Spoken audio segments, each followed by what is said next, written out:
Hey guys, how's it going? And welcome to the showdown between the Vampire Counts, led by the Lord of Baldness, and the Empire, who's going to be led by Boris Toadbringer. So without further ado, let's jump right into this match and have some fun. So up here in the front line, I do have a couple groups of the Graveguard with great weapons, and I had actually just played an Empire player like 2 or 3 games before this that went super greatsword heavy, so I think it was just kind of in the back of my mind, but honestly you can go with either the great weapons, which do give you a little bit of extra armor piercing against greatswords, and sometimes they'll be more useful against Reiksguard and Demogryph Knights and things like that if they do get caught in a fight. But again, they don't have the shields and their defensive stats are just terrible compared to the shielded variant. So it's a little bit of give and take. They do have decent armor, and of course you have healing, invocations of Nehek, so you can usually get away with it. But we do have 3 groups of these bad boys. So 1, 2, 3 here. We do also have the Sternsmen, which are a must bring in this matchup. 48 melee defense. They have a bonus for his infantry. They just mulch through spearmen, spearmen with shields. One thing they might, I feel like they could actually beat greatswords as well, even with their regeneration and their really good stats, but hard to say. We do also have a Banshee here. So the Banshee just kind of a little bit of a witch hunter.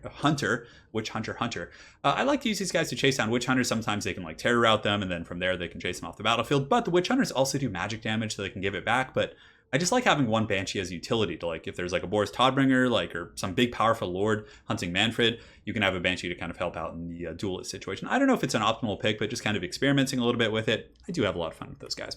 And on top of that, we got a bunch of Fellbats. So 3 or 4 Fellbats. I think it's 3 Fellbats in total. Really good against the Empire, chasing artillery, going after handgunners, crossbowmen, all that kind of stuff. On the flanks, we do have Direwolves, 2 groups of Skeleton Spears. We have a Cav contingent as well, Blood Knights, the Dire Pack. We're going to be riding dirty with a Mana Battery Necromancer, who does also have Raised Edges for some utility. And then we have the Lord of Baldness, the Master of Rogaine himself. Invocation of Nehek. I accidentally brought Winds of Death, and I was like, you know what? It was an accident, but I'm going to actually try and use it this game and see if I can get some value. But Spirit Leech, Fate of Buna. We also have Invocation, Raised Dead, and of course Winds of Death, so it should be fun. So that's pretty much it for my army. For my opponent, he's going with a build I've been seeing quite a bit against Vampire Counts. People have been sending me replays of this. So basically what you do is you use Amber Spear on an Amber Wizard. It does a ton of damage. You cast that on like Manfred or a Banshee, and then you time that with the Templehoff Luminarch snipe, and it can pretty much one-shot your Vampire Lord. It is devastating. So this is a really brutal strategy. It's a little bit micro-intensive to pull it off, but if you can get it off, it's pretty nasty. He's got Boris. He does have Demogryph Knights with Halberds, frontline of Spearmen and Flagellants, as well as the Sigmar Sons here. A couple of groups of Outriders teamed up with some Reiksguard on the far side, 2 groups of Crossbowmen.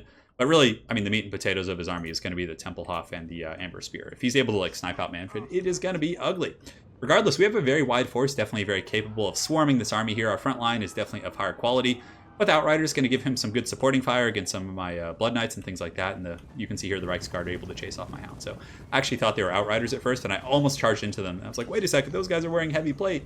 So I decided not to charge something. On the far side, I'm using my Fellbats. So the Fellbats chasing down, I basically knew I was going to lose these Fellbats, but I was willing to concede them. I was like, I'm just going to attack. I don't care what happens. It's going to at least keep the Temple Meme Luminarch from firing initially, because by now, he could have gotten like a shot off my Banshee, a shot off on Manfred, maybe wrecked my Blood Knights. So I definitely think that this sacrifice is very worthwhile. You can see the Templehoff is having to fight them in melee, which is good. So right here, we're going to be trying to force a fight. The Blood Knights and the Dire Pack are going to be swarming in. The rest of my formation a little bit behind. On the far side, I am able to outmaneuver the Reiksguard and get the fluffy Direwolves around the back. And here it is, a Winds of Death. So I was like, oh, I'm going to try it. But unfortunately, he was paying attention. He was able to dodge that. So I was like, you know what? It's okay. Manfred has a ton of Winds of Magic anyways. I do pop the Master of the Black Art. So here, he gets a really good net of Amachok using... And I wasn't expecting that because I actually forgot that the Templehoff Luminarch has the nets, but he nets me down. He gets a pretty nice little temple shot there, taking out 6 of the Blood Knights, cleaving through the formation. Over here, I do summon zombies on top of him, which is going to be pretty solid. And the Demogryph Knights are actually taking some damage. I don't know what from, but I suppose it was the Dire Pack nibbling on them. So the Dire Pack's in pretty good shape. Haven't taken too much damage. Zombies have shut that down. And I do kind of swerve around these Spearmen. And I'm going to be collapsing with the Blood Knights here in just a moment. Just trying to avoid these guys. I actually decided to send the Necromancer in to try and knock those guys up. In the main line, I do get Fellbats on the back line here. My Hounds are chasing down the Outriders. But he's probably going to stand and fight and then catch up with the Reiksguard. And the mainline fight is underway. You can see the Graveguard with Great Weapons are easily just going to massacre these Flagellants. It's going to be pretty one-sided. So the infantry fight, definitely pretty good. A bit of a mistake here having 2 fight the 1, but at least I will break them kind of quickly. This is really kind of the creme de la creme of the fight here. The Banshee, I accidentally, I gave it the attack order, and then I think, maybe it, lost... It didn't drop orders. Something happened where I made a mistake, and the Banshee didn't engage. So that was a huge problem. But regardless, Demogryph Knights with Halberds taking a lot of damage from the Blood Knights, Skeleton Spears. We're able to get zombies summoned on top of his Spearmen to kind of keep them off the Blood Knights. And the Lord of Baldness doing a pretty good job here, holding down the Demogryph Knights. Fight's pretty even at this point, definitely not bad for me. I do get my other group of Fellbats on top of the Templehoff Luminarch, and the Blood Knights are also going to be charging in as well. Boris is here.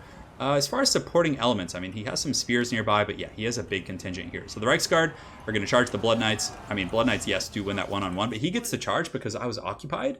So the Knights of Sigmar here are going to be charging in, and that's probably going to free up the Temple off Luminarch. And now he has Overwatch fire as well, coming in from the Outriders in the back. So the Overwatch are going to be covering the front troops, shooting at the Fellbats. But we did get the Denver Griffin Knights. They're pretty shaken. They're pretty beat up. Manfred's doing a good job here, but I just know it's only a matter of time before, like, I get Manfred out in the open or another high-value target, and he's going to kind of use that Luminoff. God, I just cannot get that thing right this game. But this thing is like just a perpetual terror. He's barely used it at all, so I know he has a lot of ammunition here in reserves. So the Blood Knights, I do get an invocation off. They're doing very well versus the Reiksguard, trading super efficiently despite the fact that they got charged. Graveguard with Great Weapons also charging in as well, so we're getting a pretty good swarm here. But this is the time he needs to get the Temple off back. And now you can see that Manfred's out in the open, and this is a very, very bad situation. If he gets like netted or pinned right here, then the Denver Griffin Knights... So what he's going to do, he's going to pin me with this. It's going to net me down. He's going to turn. He's going to shoot me. He's probably going to use an Amber Spear as well. So Davy Crockett is around somewhere. You can see I do have the Sternspin. I got them up and around, decided to push them, and just forgetting that Banshee was brutal. But here comes the Temple off Luminarch.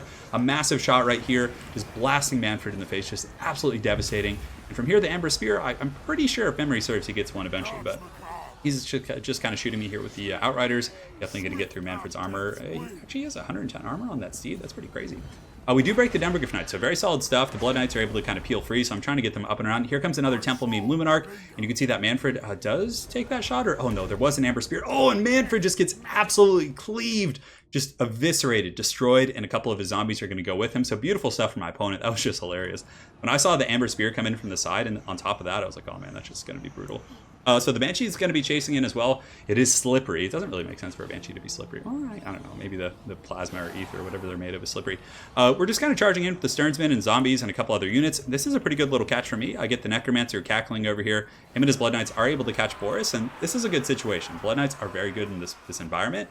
And we have some great weapons here for some AP against his 105 armor. He does have some crossbowmen helping out, but we might actually be able to break Boris off the battlefield here, which could get us back in the game. So that could be really, really solid. He has a couple, his caster over here, as well as his crossbowmen are in pretty beat up shape. The Graveguard with great weapons in the front line, basically handling and almost winning this 3v1 here, which is very good. Skeleton Spears are polishing off his spears as well. So trying my best to catch the Meme Luminarch. But like the Banshee, yeah, it's pretty quick, I guess, at 60 speed, but I needed to be using the Banshee the entire time to go after that and like break it. So a huge mistake, just forgetting about the Banshee and like not like following up with that. That was a really, really big mistake that's going to cost me. So basically what he's going to do here is he's going to kite me with the Temple off Luminarch. He's going to net it down, and from there he's just going to blast it into another dimension, which is going to be pretty fun. So I'll try and keep tabs on that because I know you guys want to see that. So it looks like it was starting to turn around. I don't want to miss the Banshee getting blasted. I know there's other stuff going on. Over here, the fight with Boris Todbringer. Oh, here it comes. So Nuts of M-Chalk going down from the David Hasselhoff machine here, and it's turning and shooting. And this is just like the hello, darkness, my old friend. I've come to talk to you again. And you can just see the Hasselhoff like blasting it. Oh my god, just brutal right in the face. Negative 115 leadership. Yeah, good luck coming back from that. So that Banshee just, not only that, but it also like breaks its leadership so badly, it just crumbles. That was just sheer brutality. So, like, the fight's going well, other than the Meme Luminarch. Like, had we gotten that, like, before Manfred had made compromise, I think we would have, like, easily been able to take this. But my opponent had some good micro. He was able to cover his retreat and get that Meme machine online with that Amber Spear play, which I think is pretty cool. It's kind of like, I think that was a thing back in, like, the first Warhammer game. So from here, just a couple of groups of the Graveguard trying to chase down the dude. We have some zombies going after crossbowmen, easily going to break them, but a lot of my troops just crumble due to army losses. So, very well played. That was a super fun game.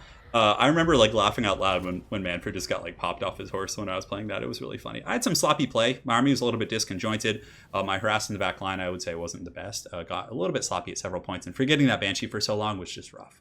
But yeah, I mean, we had a decent engagement on the Blood Knights. We were able to collapse a couple of the crossbowmen. They came back, of course. But yeah, it was ultimately, it was just a great game. So I really like my opponent's build. Quite a bit of fun. It's not always nice to see Manfred getting a taste of his own medicine. He who wields the Spirit Leech and Fate Abuna. So I love seeing that. So yeah, I think that's it. I mean, what would I change? You could probably just go even like lighter. I mean, I have like 5 or 6 different builds against the Empire. This is a bit more of an experimental one, but really I think if you wanted to optimize it, you would just cut the Banshee. You would cut one of the Graveguard with great weapons, just get like 6 more skeletons, just go super wide, and just swarm. Like it would be so hard. You could even get like a second Blood Knight just to really pressure, because the Reiksguard couldn't have stopped a Blood Knight, and I could have had dominance on that part of the battlefield as well. So just like cut a Graveguard, cut a Banshee, get another Blood Knight if you want, or even just go super wide with skeletons and just zerg them and just kind of endure the wrath. So that's definitely the way to do it, in my opinion. So very well played to my opponent, Nitram. Look forward to running into you again on ladder, and hopefully you guys enjoyed this Vampire Count game. Have an excellent night, guys, and take care.